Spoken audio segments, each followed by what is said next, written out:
Hello, Cancer. Welcome to the Plaid Sheep Oracle.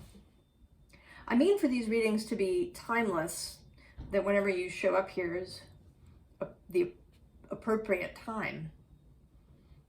However, they are informed by the time period in which I record them.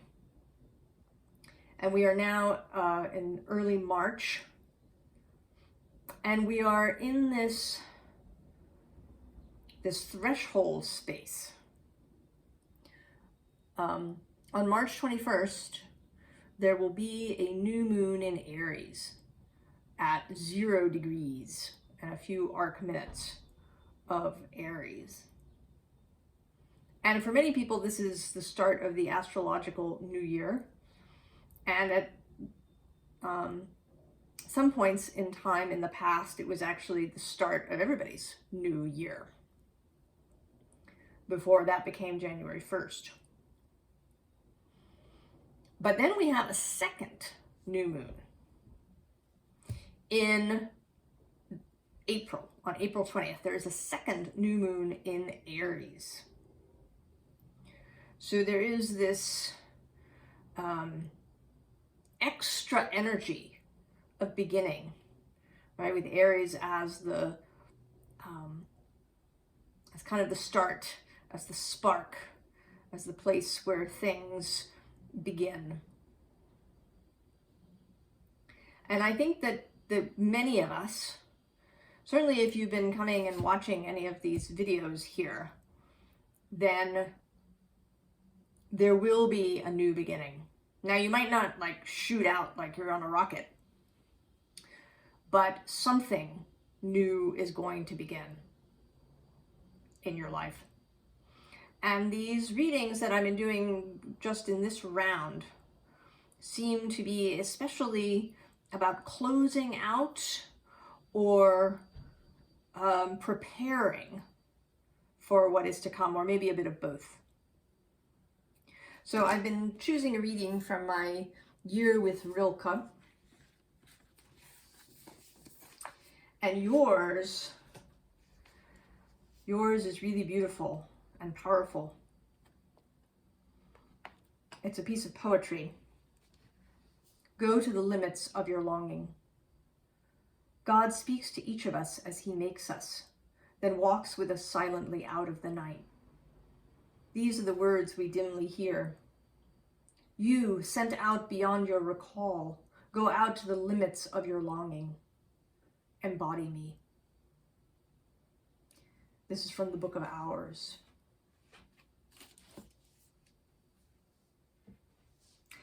And your reading, Cancer, is powerful. We have an underlying here, this Three of Emotions, which for me, especially in this particular version of the card, is about the creation of a united will, of a united emotional self, of integration, of all those things that we've called the shadow.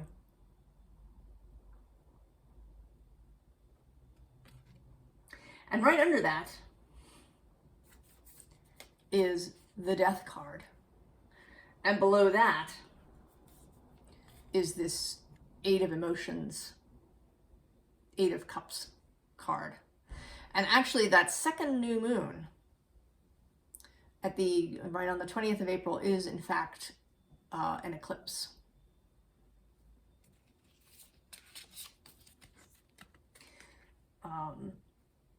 It won't be seen by most of the world. There's only a small number of people who'll be able to see the totality, but it is the beginning of the eclipse cycle of this spring.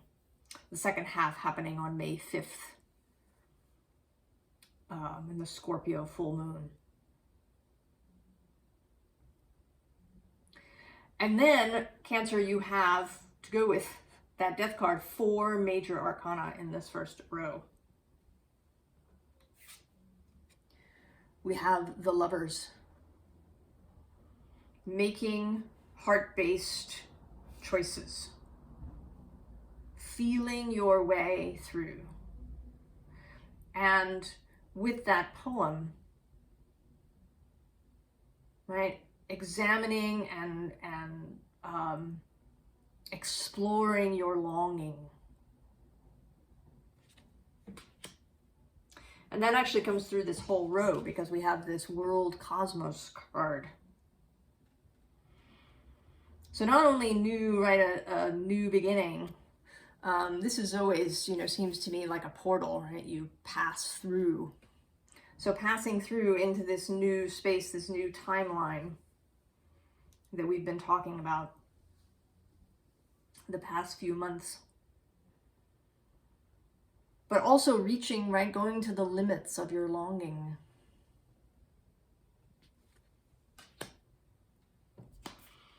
And then this emperor is one of my favorite emperors, right? She's, right, this is not a stern or authoritarian sort of emperor, right? This is an emperor who dances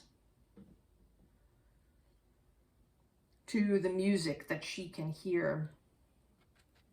Right, what is that quote? Those who danced were thought insane by those who couldn't hear the music.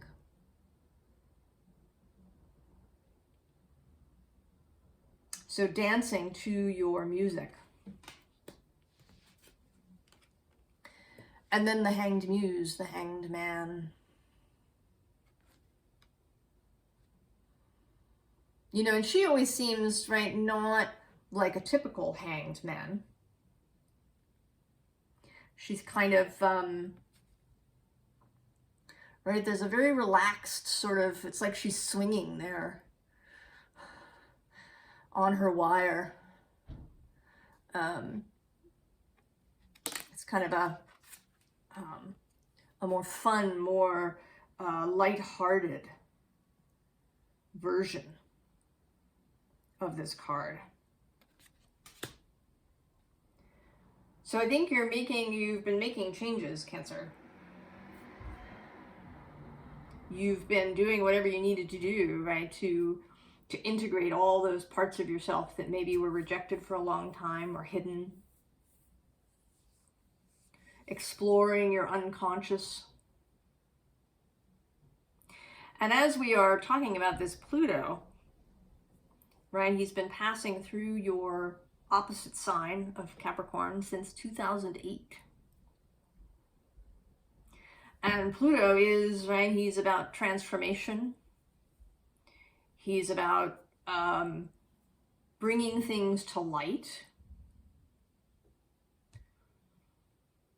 He's about the right use of power. These are all Plutonic themes that I think you've been exploring as he has been passing through the space opposite you. And he's not quite gone. He's going to step out briefly into Aquarius for 2.5 months and then step back for the end of this year. And then there'll be another little dip back in next year, in the fall of next year. But we're coming to a close, right? This is coming to a close, and I think we've talked about this with you before, that you're now moving into a new phase. And another thing that's happening right now, as I am recording, in a couple of days, Saturn will move into Pisces. And Pisces is trine your sign. That is an easy flowing energy, right? Water to water. So anything, right, that you've been working on, that's been a dream, that's been a longing, can now really, right, you're going to find a way to bring it into being. And not in a kind of stern, boxed kind of way, right? You're going to dance it, sing it, love it into being. So the next underline is the Kingfisher. And actually under that is another version of death. in this deck named The Journey.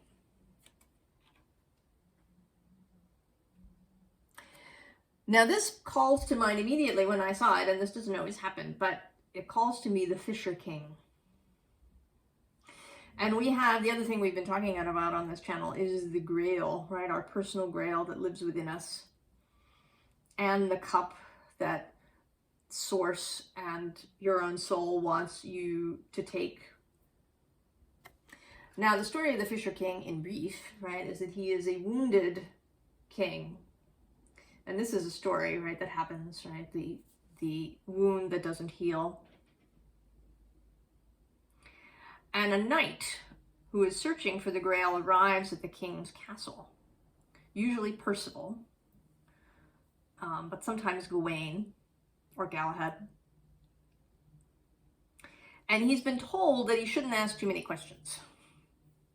So when these various amazing things are brought into the hall where he's having, right, a conversation with the Fisher King, one of them is the Grail. And he doesn't ask about it.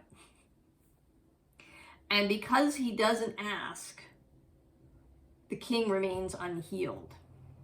It takes a whole second visit for Percival to come back, having traveled around and gained in maturity and wisdom, to understand that sometimes you should ask the question. And I would argue that you should always ask the question, certainly if you're dealing with spirit or your own soul. I think you should ask the question. And so he does, and healing happens. I think you're in this second phase, Cancer. I think you are, you have matured. You have learned through experience in your life. And now you're at a point where you are prepared to ask the question. Maybe it's to ask your own heart, your own soul, what is it that I long for? Right? What am I longing for? How do I embody the divine? How do I embody Source?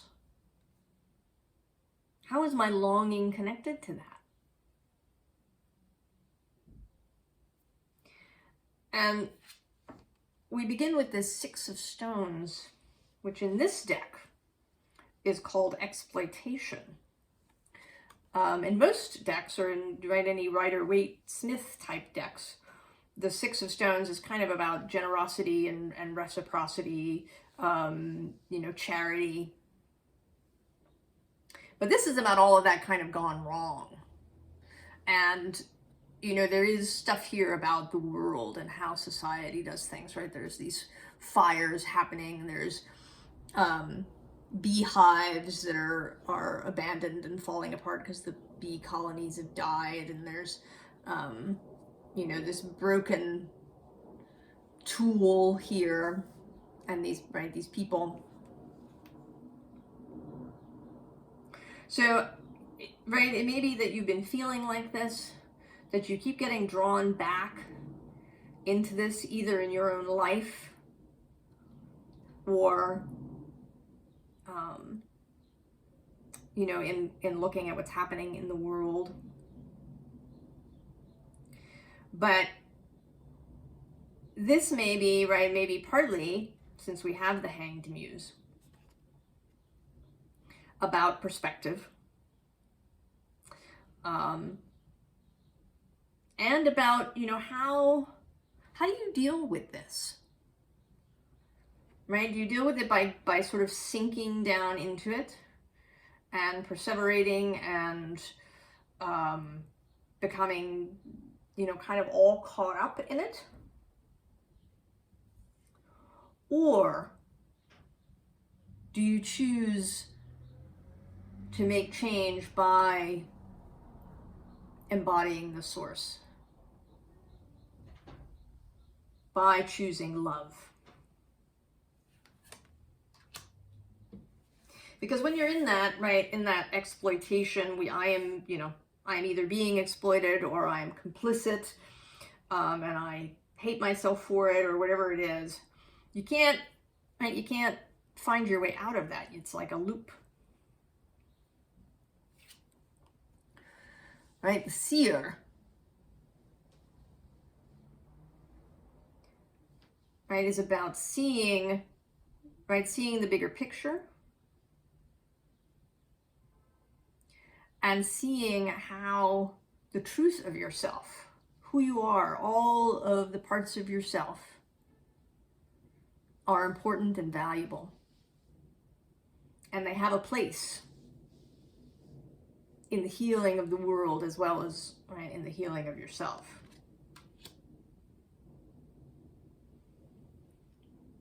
When you can, right, look from a place of love, look with the eyes of Source, then you can see. Right, we have this clearance card, right? You can see the way through. And the Seven of Staves is often about, you know, kind of defensiveness, right? The Rider-Waite-Smith card has a figure apparently defending himself with his staff against, you know, 6 people down below him. But this is not, right? This is not a self-defensive thing, right? This is clearing the way through.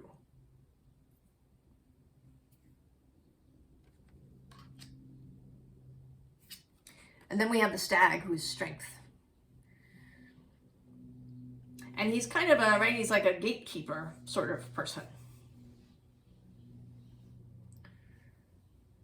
Right, you kind of can't go through into this new timeline, this mutated, evolved space, if you're still carrying that, all of those stones of exploitation in your sack. But you are clearing all of that out, coming to real understanding of yourself and of your own power, seeing truths about the universe, about how reality works, about your place in it, perhaps, both you personally and then how you fit into the bigger picture.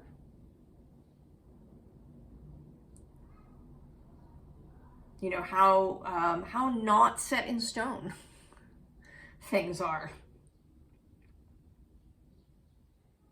And so you can pass the gatekeeper,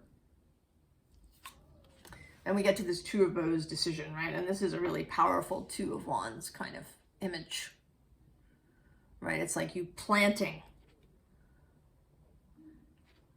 those 2 stabs in the earth and channeling the power that comes through.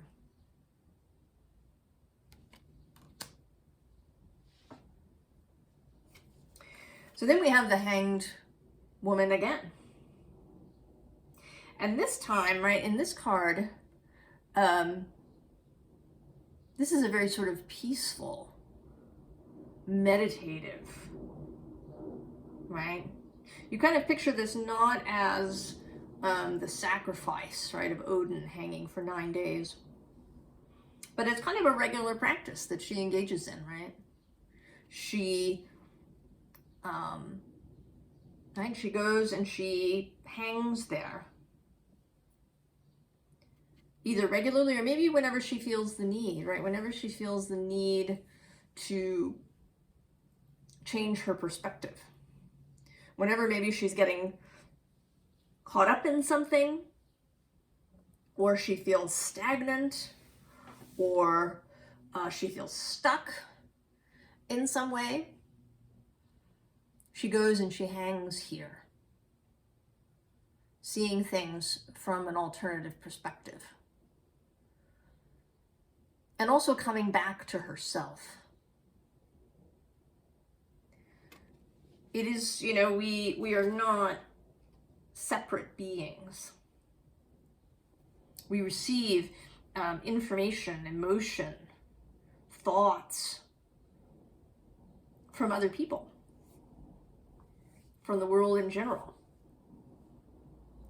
And, you know, some of us are more or less open to these things, or more or less, certainly more or less aware of them. And so one of the ways to kind of deal with that, right, rather than walking around with some sort of shield on yourself all the time,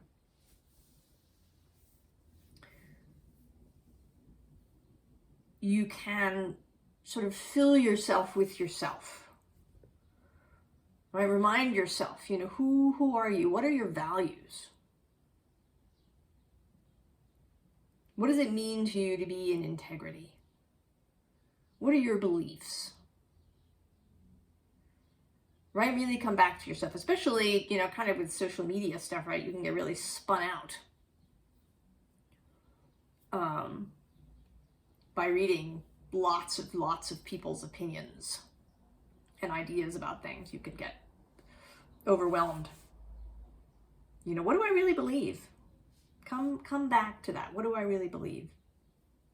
What are my values?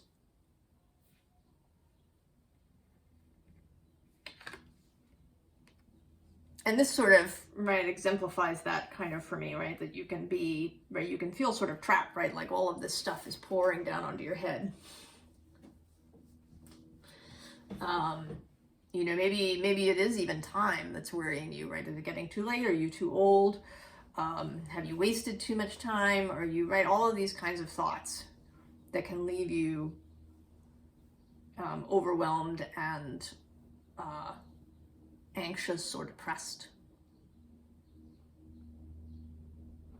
So finding your way back to yourself, filling yourself with yourself, and reminding yourself, and I sort of feel like these two cards kind of go together, of sun and moon, of this Edelweiss and everlasting light card,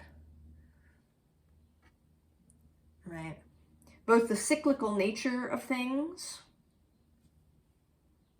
right? Days and nights, and the cycle of the moon and the cycle of the sun. Astrology, right? How things move through the heavens.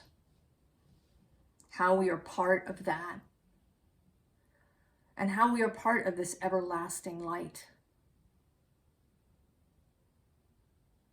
The light of source, of being, of your own soul, of your heart. And then we come back to the Three of Cups. And this one, to me, seems more like sort of your fellowship with others. And your creativity. Because these three kind of make me think of the muses, although there's more muses than just three. But, right, the creativity of your heart space. And of how collaboration, right, in a heart space with other people can lead to, you know, great creativity.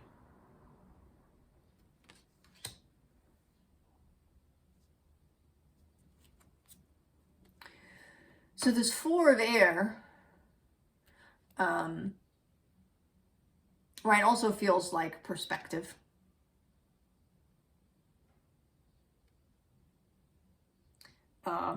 And sort of less internal, right? Like the Hanged Woman is kind of this internal looking, right? How am I seeing things, right? Where do I think I fit in? What are my values and ideals and hopes and dreams?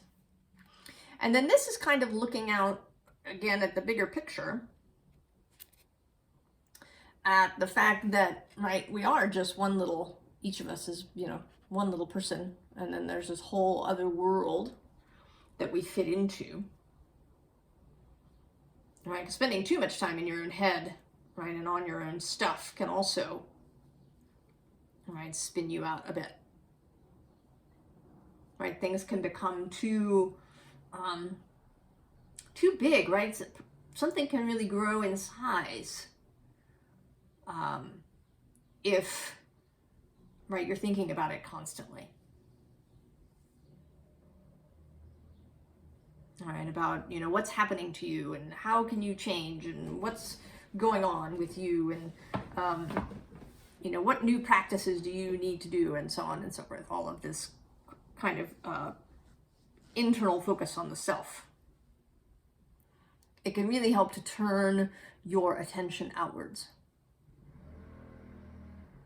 Right? Perhaps to really listen to someone else. Right? To do some deep listening. And it's also a great gift to give someone.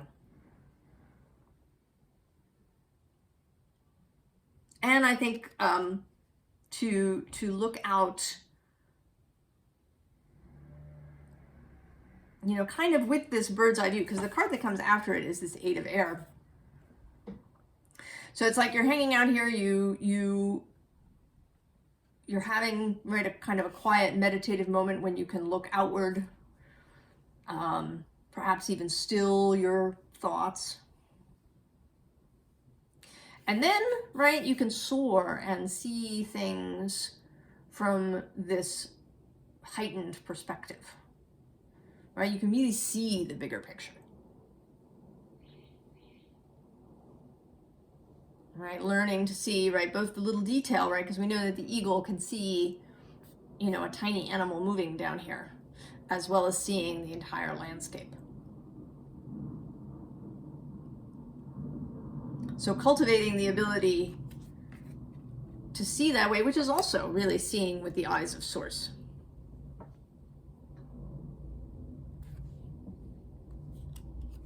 And then there's the Seven of Fire, which also, right, to me, right, this is, right, it evokes strength.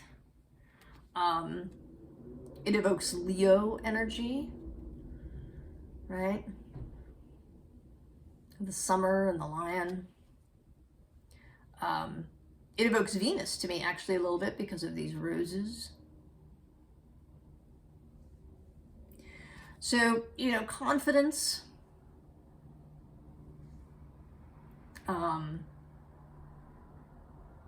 Pleasure, delight in all creation. Embodiment, right, in your own body, paying attention to your own body. Right, and allowing this sun to warm you.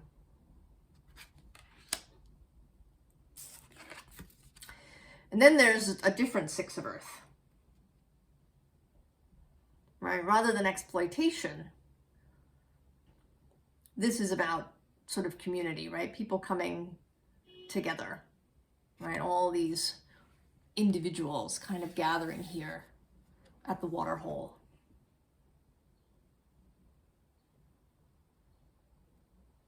So being prepared to meet up and join with other like-minded people at the water hole.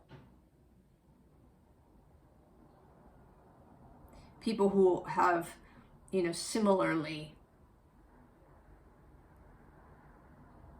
come to understand the beauty of the world. And who want to explore their own heart's longing. So the advice is pretty straightforward. So we have, again, the Two of Wands. In this case, right, he's holding the world, right, kind of this world cosmos in his hand. He's made his choice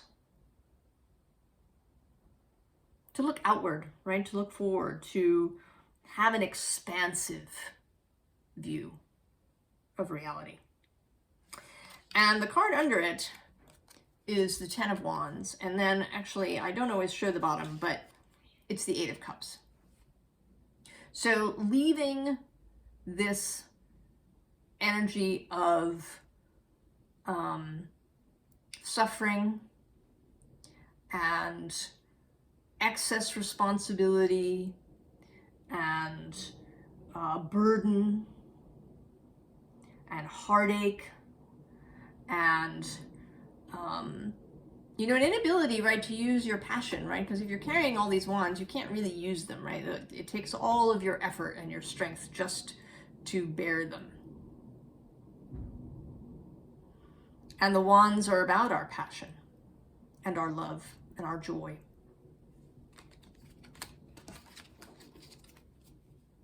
Right, and actually under the Ten of Wands is the King of Wands. Right, finding and really being able to use your passion. What really moves you. And it doesn't have to be like a specific thing, right? It's not about, you know, finding your passion, you know, or that you should turn your passion into a job or monetize, right? It's just about how you feel, right? Like how you move through your life, right? Does it feel like plodding, moving through, you know, quicksand or through a dull gray landscape? Or do you feel inspired just to be alive? So we have the Six of Swords, right? Moving on towards the Sun and the Ten of Pentacles. So moving towards clarity, towards abundance and affluence, towards health and well-being, towards joy, right? I mean, this is a happy baby on a horse. And these are all happy people, right? There's people and there's children and dogs and, right, there's several generations going on here and they're having a good time together. So moving towards your longing. And then the Hanged Man, one last time. Keep the different perspective.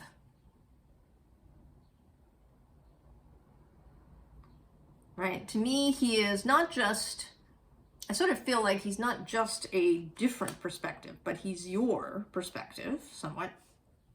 And he's the ability to change perspective. Right? This card has come out 3 times in 3 different decks.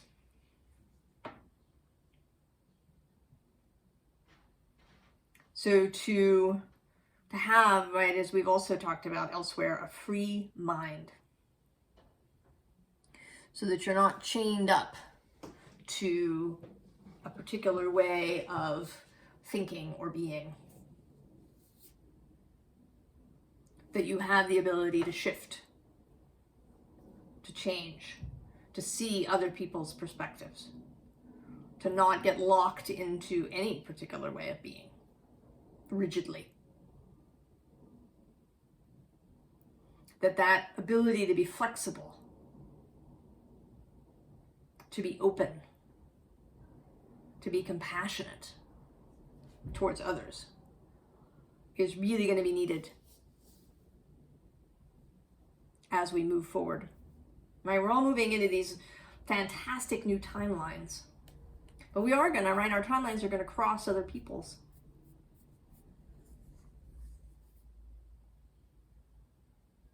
And even this fantastic new timeline, there will be challenges and contrast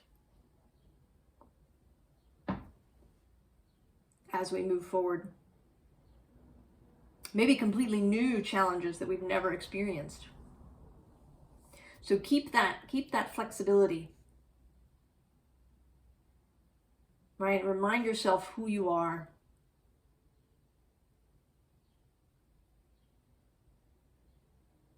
Remind yourself that you embody God.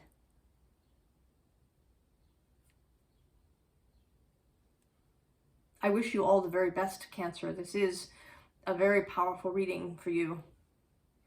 I think that you are really moving into an amazing space. And I will see you next time. So long.